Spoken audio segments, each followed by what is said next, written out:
সাদিয়া আপনার কি হয়? আমার ছেলের। ওনার লাশ কি এখানে দাফন হবে না দেশে নিয়ে যাবে? না, এখানে দাফন হবে। এখানে দাফন হবে। না, এটা বলার কি আছে, কারণ আমার ওয়াইফের মেন্টাল সমস্যা ছিল।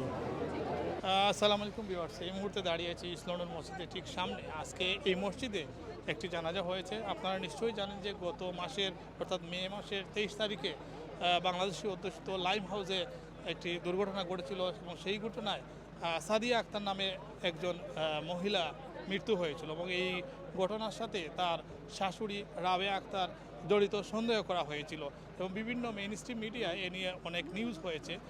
ঠিক এক মাস পর আজকে এই ইস্ট লন্ডন মসজিদে সেই সাদিয়া আক্তারের জানাজা অনুষ্ঠিত হয়েছে। আমরা তার শ্বশুরের সাক্ষাৎ নিয়েছি কিছুক্ষণ আগে এবং তিনিও বলেছেন যে তার স্ত্রী রাবেয়া আক্তার কিছুটা মানসিক রোগী এবং তিনি চিকিৎসাধীন রয়েছেন। কী কারণে কোন কারণে এই দুর্ঘটনাটি ঘটেছে তিনি না বললেও বোঝা যাচ্ছে যে তার স্ত্রী অর্থাৎ রাবেয়া আক্তার মানসিক রোগের কারণেই হয়তো সাদিয়া আক্তারকে হত্যা করতে পারেন।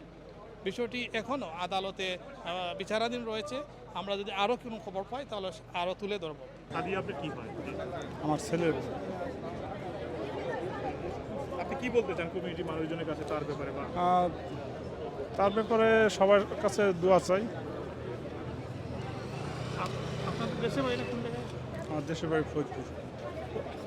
ফরিদপুর ফরিদপুর কোন জায়গায়? ডিটেলস বলেন। ফরিদপুর সদরপুর থানা। সাদিয়া কবে এসেছিল এখানে বা আসলে? এখানে আসছে 3 বছর। 3 বছর। আপনার ছেলে আসেন নাই আজকে এখানে? না, ছেলে আসছে, ছেলে ভিতরে। আপনি কি বলার আছে কমিউনিটি মানুষজনের কাছে? কমিউনিটির মানুষজনের কাছে আমি সবার দোয়া চাই। ওনার লাশ কি এখানে দাফন হবে না দেশে নিয়ে যাবে? না, এখানে দাফন হবে। এখানে দাফন হবে। ওনার বাচ্চা কজন বলা যাবে? 1 মেয়ে। ওনার বয়স কত? 20 মাস। এখন সে কার কাছে আছে? আমাদের হেফাজতে আছে। এই ঘটনাটা ধরনের একটা আলোড়ন তৈরি করছে। আপনি যদি কিছু বলতে চান আসলে এই বিষয়গুলো নিয়ে? না, এটা বলার কি আছে, কারণ আমার ওয়াইফের মেন্টাল সমস্যা ছিল।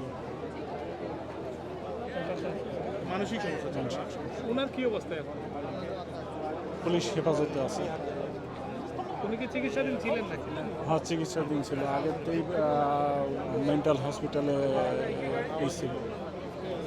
ঘটনার দিন আপনি ছিলেন কিনা? হ্যাঁ, যেদিন ঘটনাটা ঘটে আপনি ছিলেন কিনা? না, আমি বাইরে ছিলাম। এমনি হাজবেন্ডের সাথে তার সম্পর্ক আছে তো না? না, সবার সাথেই সম্পর্ক ভালো। কিন্তু আমার ওয়াইফের মেন্টাল সমস্যার জন্য। ঠিক আছে, থ্যাংক ইউ।